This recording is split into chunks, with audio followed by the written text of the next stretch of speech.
Buongiorno cari amici e benvenuti anche oggi nel canale vostro Maledetto Veneziano. Oggi vi voglio raccontare quando ho scoperto che non esistono gli extraterrestri, che non ci sono altri mondi al di fuori del nostro mondo, che l'unico mondo, come hanno sempre detto i cabalisti, è la Terra. Ma prima di fare questo, il vostro Maledetto Veneziano vi chiede di iscrivervi al canale YouTube di Ildegarda, al canale YouTube del vostro Maledetto Veneziano, di venirci a trovare nei nostri gruppi social.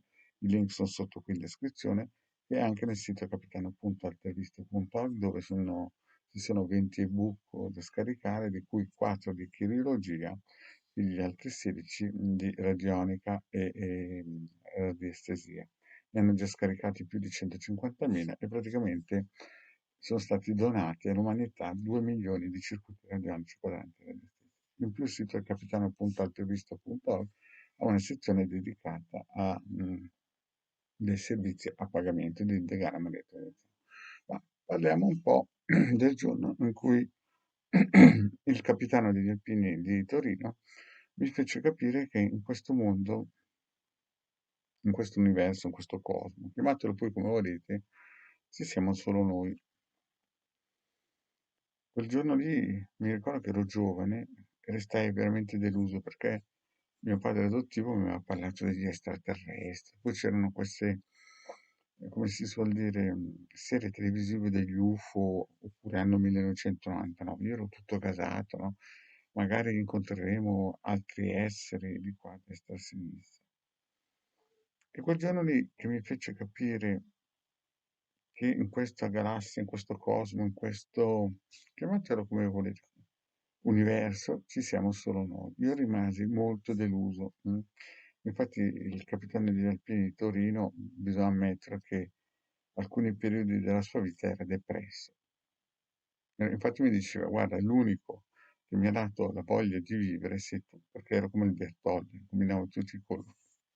No?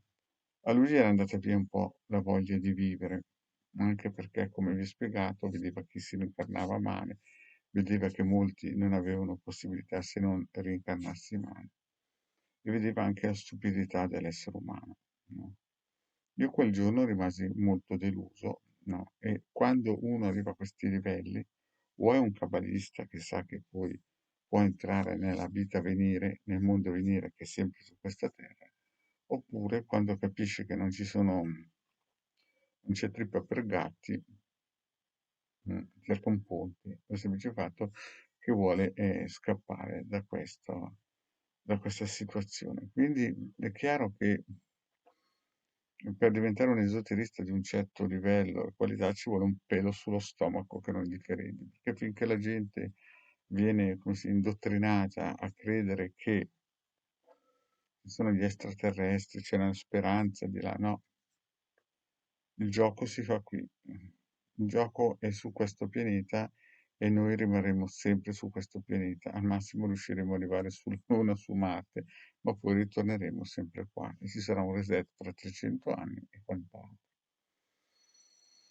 Quindi tutti quelli che vi vengono a dire che a Shantarot, un nome di geni trasmutati come si suol dire, per la New Age di oggigiorno o le canalizzazioni, quelli sono tutti gente che praticamente hanno, non dico delle possessioni, ma hanno dei canali aperti con dei geni, no, che cercano di, a loro modo di alleviare la pillola. Ma quando arriverete a un certo punto che capirete che tutta la vita la si giocherà sempre su questo pianeta, capirete che o sarete forti da resistere e aiutare gli altri, oppure capirete che molte persone non reggono.